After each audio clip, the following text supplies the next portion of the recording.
Ahojte, já vás vítám u dalšího videa. Nyní si ukážeme, jak postavit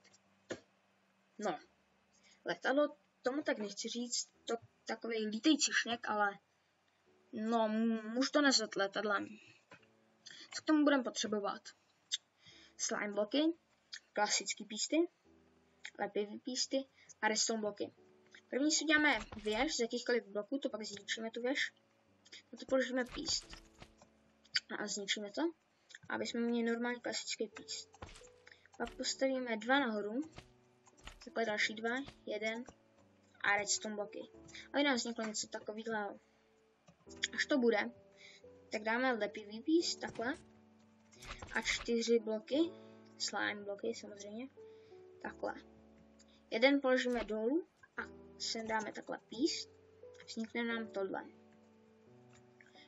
Pak dáme to, posuneme o 1 blok. Dáme takhle 2 bloky dolů a dáme redstone blok, aby nám vzniklo něco takového. A to uděláme ještě jednou tady. Takhle, přesně tak. A máme tohle.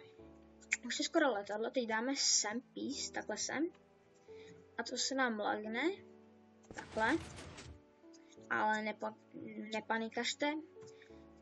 Tenhle slime píst zničíme, dáme místo toho slime blok.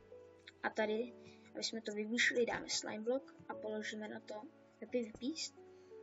A tuhle řadu poslední, uvidíme, zničíme.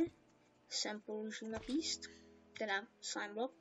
A tady pod ten píst, na tenhle redstone blok. Klasický píst. No, voilà.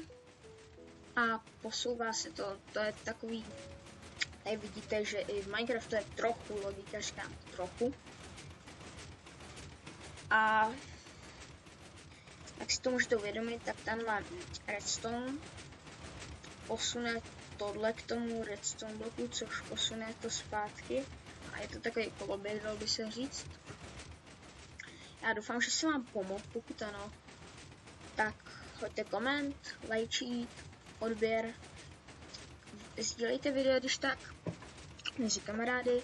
Já se s vámi loučím, dočkejte se u dalších videí. Nezapomeňte, že tohle je letadlo na 1/8. Tam vlastně se dívat. Tam vlastně jsou ty slime bloky, v 1/7 ještě ne. Ještě to jde posloužit taková trampolína. A jak už jsem řekl, hoďte lajčík, odběr, koment. Já se s vámi loučím a čau.